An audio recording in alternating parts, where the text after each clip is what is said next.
जय हिंद दोस्तों, वंदे मातरम। पाकिस्तान की जो एससीओ की मीटिंग में शामिल हुआ था, जिसमें कि भारत की तरफ से विदेश मंत्री एस जयशंकर भी शामिल हुए थे, उससे वैसे भी कई सारी ऐसी बातें निकल कर सामने आई जो कि पाकिस्तान के लिए बिल्कुल भी अच्छी नहीं है कि इंटरनेशनल लेवल पर ज़्यादा लोगों को पता चले। लेकिन जब मीडिया में एक बार कोई बात आ जाती तो वो ज़्यादा देर तक छुपती नहीं है, और कुछ ऐसा ही पाकिस्तान के साथ भी हो रहा है।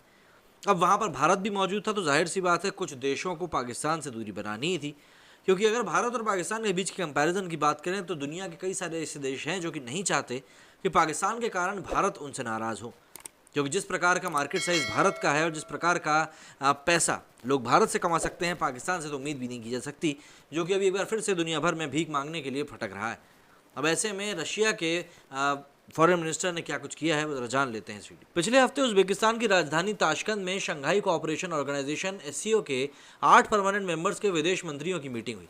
भारत के अलावा रूस, चाइना और पाकिस्तान के फॉरेन मिनिस्टर्स ने इसमें शिरकत की। हमारे विदेश मंत्री एस जयशंकर ने बिलावल को छोड़ बाकी सभी देशों के फॉरेन मिनिस्टर के साथ बातचीत करी। दूसरी तरफ पाकिस्तान के विदेश मंत्री बिलावल भुट्टो जरदारी सिर्फ 3 देशों के फॉरेन मिनिस्टर से मिल सके। अब पाकिस्तानी मीडिया का एक बड़ा हिस्सा ये दावा कर रहा है कि रूस के विदेश मंत्री सरगेई लावरोव और बिलावल की मीटिंग शेड्यूल होने के बावजूद इसलिए नहीं हो सकी क्योंकि लावरोव वक्त पर नहीं पहुंचे। रिपोर्ट्स का कहना है कि लावरोव बिलावल से मुलाकात करके भारत को नाराज नहीं करना चाहते थे, इसलिए उन्होंने बिलावल से दूरी बनाए रखी। अब देखिए, सिंपल सी बात यह है कि अगर हम बात करें तो पाकिस्तान के स्ट्रेटेजिक अफेयर एक्सपर्ट और डिफेंस एनालिस्ट डॉक्टर कमर चीमा ने सोशल मीडिया पर बिलावल और लावरोव के मामले पर एक बहुत ही डिटेल जानकारी दी। चीमा का कहना है कि रूस और पाकिस्तान के फॉरेन मिनिस्टर से मुलाकात तय थी, इसके लिए तैयारी भी की जा चुकी थी। हमारे फॉरेन मिनिस्टर शेड्यूल के मुताबिक लावरोव से मिलने पहुंच गए थे। वो काफ़ी देर तक वहाँ इंतजार करते रहे, लेकिन रूसी विदेश मंत्री नहीं पहुंचे। कुल मिलाकर ये मीटिंग कैंसिल हो गई। चीमा के मुताबिक ये मुलाकात ना होने की एक बड़ी वजह यह थी कि डॉक्टर जयशंकर और बिलावल ने बिल्कुल बगल में बैठने के बावजूद हाय हेलो तक नहीं किया। जाहिर है दोनों देशों का तनाव साफ नजर आ रहा था। लावरोव मौके की नज़ाकत को भाप गए, वो भारत को नाराज करने का जोखिम नहीं लेना चाहते थे। रूस यूक्रेन जंग के दौरान भारत ने किसी भी प्लेटफॉर्म पर रूस की निंदा तक नहीं करी। मोदी सरकार ने हर बार जंग रोकने के लिए कहा। इस दौरान भारत ने रूस से सस्ता फ्यूल भी जमकर खरीदा। लावरोव कतई नहीं चाहते थे कि भारत से ऐतिहासिक संबंधों पर किसी भी तरह से गलत असर पड़े। वहीं कमर चीमा के अलावा एक और जर्नलिस्ट गौहर भट्ट के मुताबिक एससीओ समिट में बिलावल की जगह अगर विदेश राज्य मंत्री हिना रब्बानी खार जाती तो ज़्यादा बेहतर होता। उन्हें डिप्लोमेसी का काफ़ी अनुभव है। बिलावल तो मंत्री भी पहली बार ही बने, वो जयशंकर के सामने टिक नहीं पाते।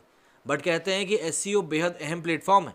8 देशों में से सिर्फ चीन ऐसा है जो पाकिस्तान को थोड़ी बहुत तवज्जो दे रहा था, वो भी सिर्फ इसलिए क्योंकि उसके पाकिस्तान में बहुत बड़े इंटरेस्ट और एक तरफा इन्वेस्टमेंट्स हैं।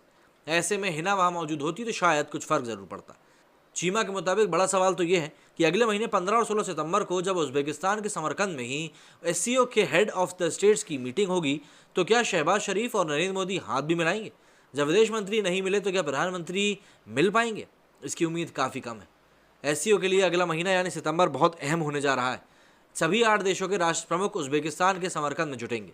15 और 16 सितंबर तक ये सम्मेलन चलेगा।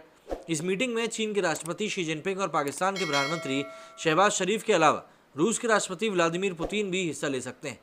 पाकिस्तान के कई जर्नलिस्ट दावा कर रहे हैं कि बैकडोर डिप्लोमेसी और अमेरिका दखल के चलते इस मीटिंग में प्रधानमंत्री मोदी और शहबाज शरीफ की मुलाकात हो सकती है।